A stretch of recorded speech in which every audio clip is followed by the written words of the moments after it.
Hi guys, I'd like to crack into this video today. It's going to be a little bit on the bold side. And a bit of a lighter side, because it's really difficult recovering from narcissistic abuse, and sometimes it's nice to look at the lighter side of life. So we're going to get into things that annoy narcissists,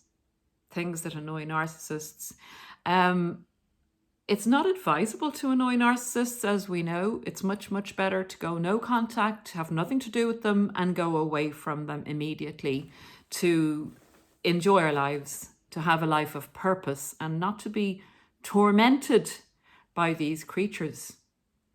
Having said that, sometimes we are not in a position to not deal with them. They come up in our everyday lives. We may be working in a store or a restaurant or even in an office, and we know that this person is going to come in and we're going to have to talk to them for a little while each day. So it's a kind of a situation that we're managing.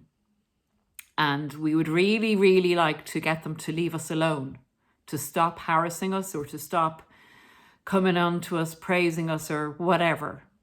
And even with a narcissist at home, we may want to do the same thing, and we may say, everything I do, the narcissist just seems to want me more, or they seem to want to talk to me more, or to annoy me more, or to torture me more. And I would like to know actually what annoys a narcissist. So with the forerunner kind of warning that it is not advisable to annoy a narcissist, I'm going to let you use your own discretion as to your situation, how volatile the narcissist is you're dealing with, and how advisable it would be to put any of these things into, to implement them at all, or to just ignore them, listen to them, and enjoy the amusement of the thought of doing them. So guys, down to you what you do with them. And as always, be cautious with narcissists. So let's get into it. Okay, well, one thing that the narcissist hates and really annoys them, and often, if you want to know what annoys somebody, look at what they do to annoy you, because oftentimes what they perceive as annoying will be annoying when you do it back to them. So I've kind of taken it from that point of view. So the first one, keep them waiting. Keep them waiting. Don't turn up on time. You're normally so punctual. You stress and fret and worry about being punctual. And the narcissist expects you to be punctual or even there earlier, because they are the ones to keep you waiting. And how very dare you to have the audacity to keep a narcissist waiting? So that would not go down well with the narcissist. But if you did want to get a particular type of person away from you or less interested in you, keep them waiting. Oh, so if you come upon the narcissist and they're sitting with a small group of people, and it's a social, situation, or you're just meeting the narcissist and you're meeting somebody else, but you've had a foretaste of what they're like, and you're meeting them in a social setting. Get on with it. So give the person next to them all the attention. And basically, when the narcissist interrupts, and they will, being a narcissist, give them a short answer and go back to your full focus on the person that's sitting beside them. That will drive them absolutely crazy. Number 2. Oh, they hate this one, and I'll explain why they hate this one, guys. The narcissist, and this is often like in a shop or a restaurant or something, the narcissist will maybe come up with a complaint or will give, their opinion on something. And what you do then is you say, everybody always says that, or that's a very common response that we hear. The narcissist, this would really have them going from foot to foot, I promise you. The narcissist believes that they are unique, they're more intelligent than anybody else, they're obviously entitled, and that their opinion is the goddamn opinion that you need to pay attention here. So you telling them like they do that always and everyone, which are favorite words of the narcissist when they're telling you off. If you say always and everyone and common, it's common. No. Narcissists do not believe that they are common. They are unique individuals. They are godlike. In fact, they believe that they are God. So to say that they are common is in a direct opposition to the opinion the narcissist holds of themselves and wishes others, the light in which they wish others to see them in. Number 3 I have down, no,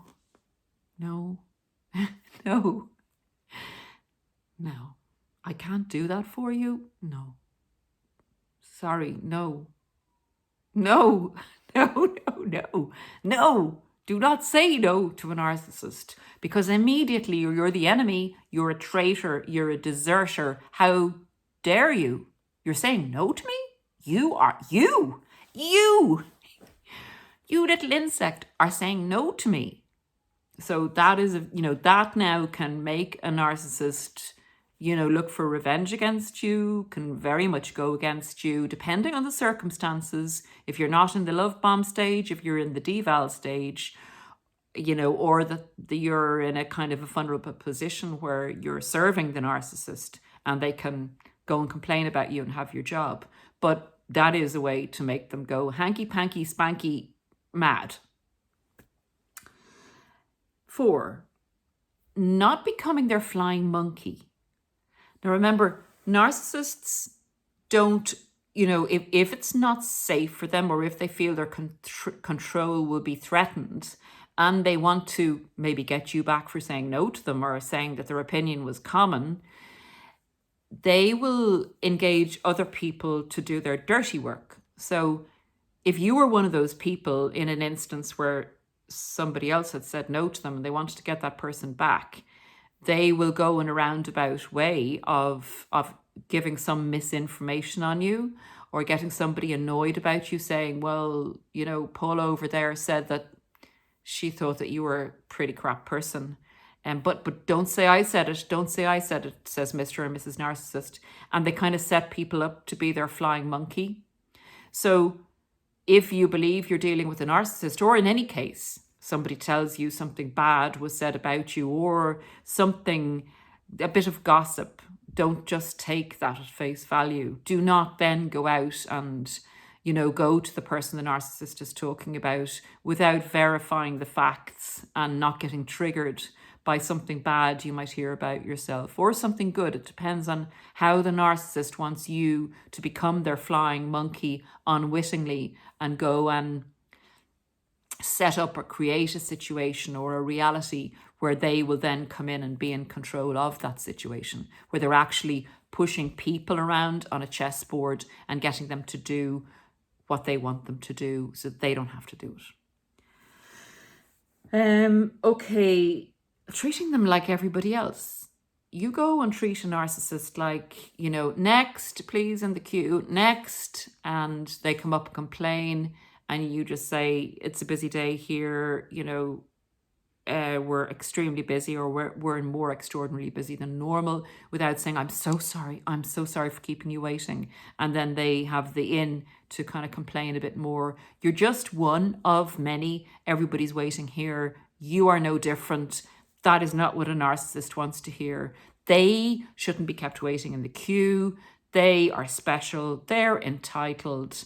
And being treated like everybody else with no special privileges is not something a narcissist likes or expects. Again, kind of going on that, number 6 is ignoring them.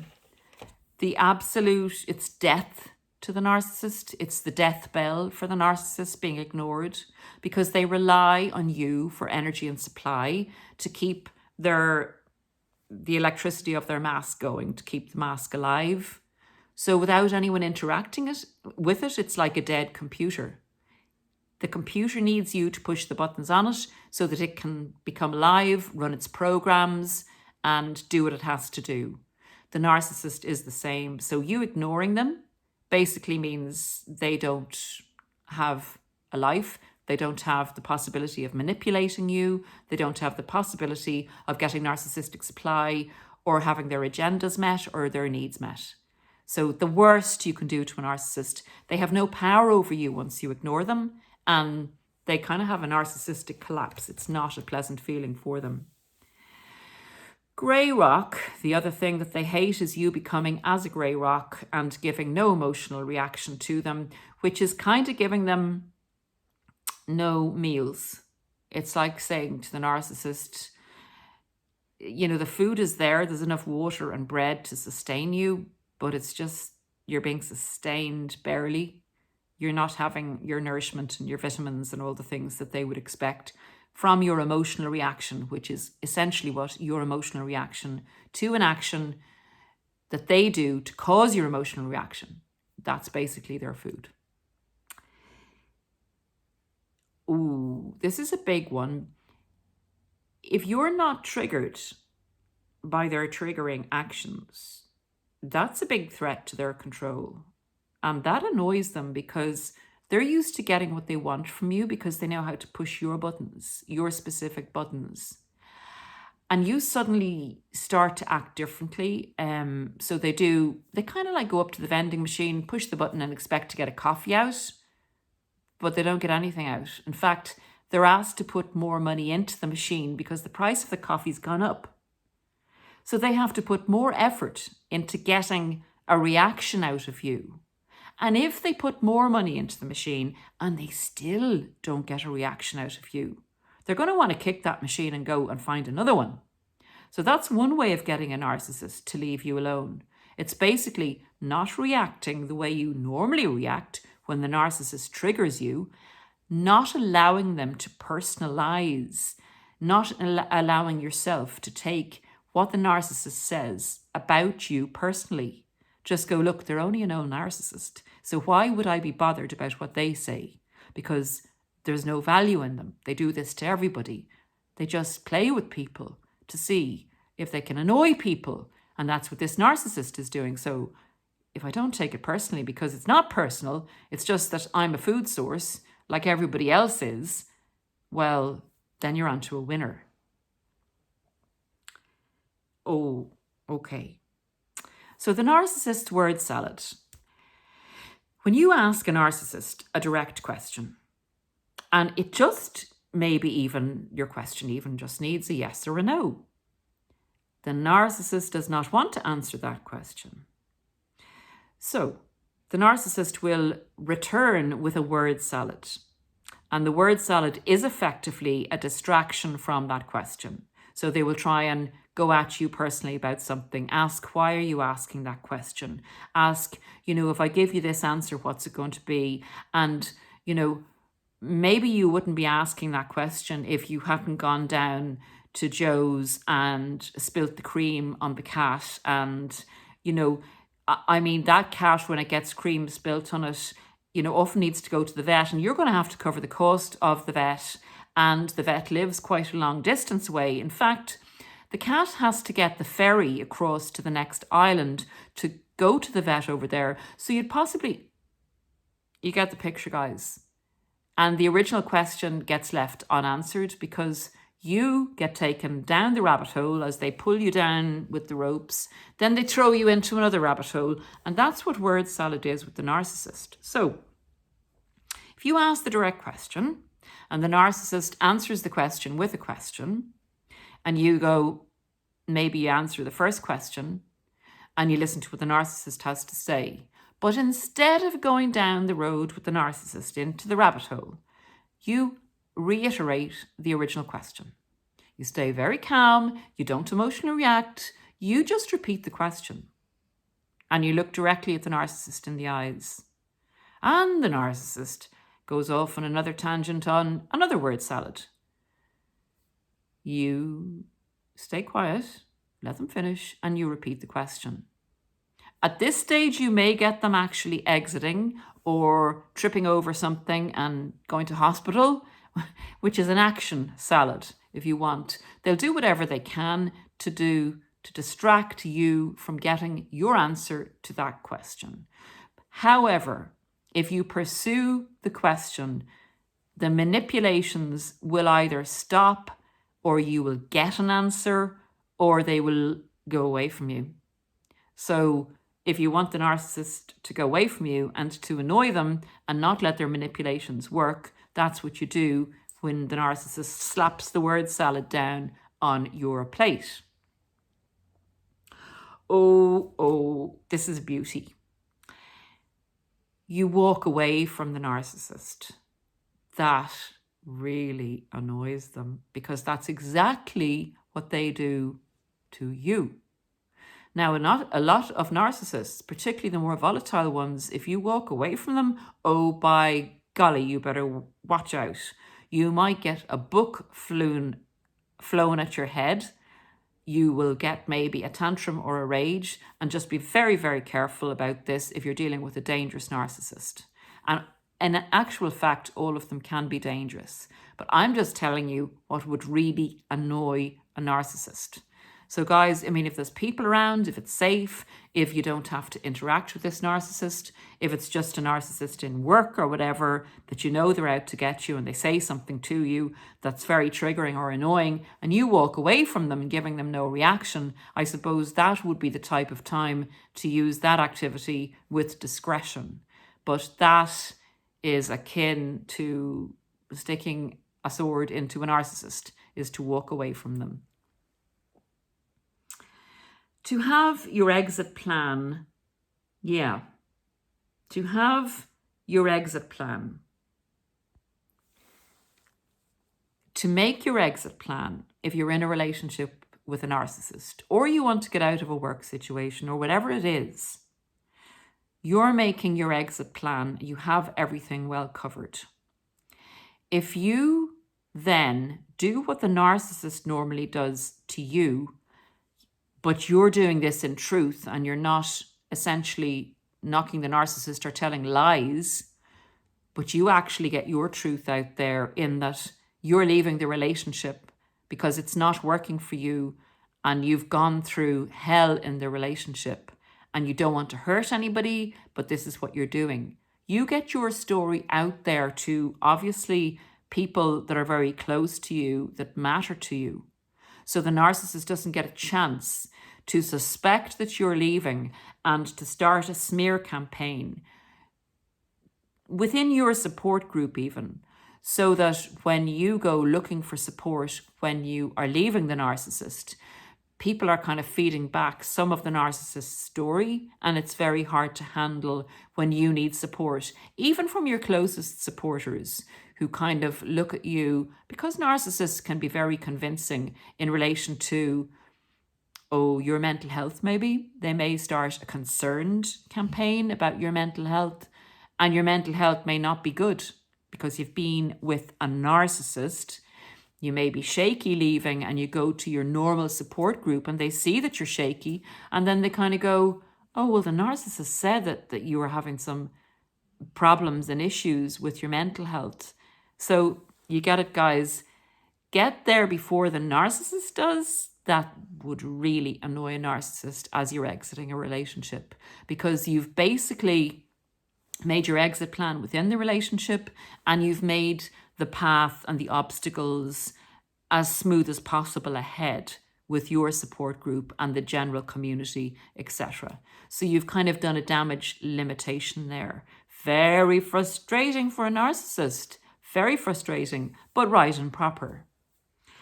And I know that's 10, but the last one I wanted to get in was, you don't sign your house over or your business over to the narcissist, and that's what they've come to the relationship for. Oh my, oh my. Narcissist would not like that at all. Not one little tiny inchy wenchy bit.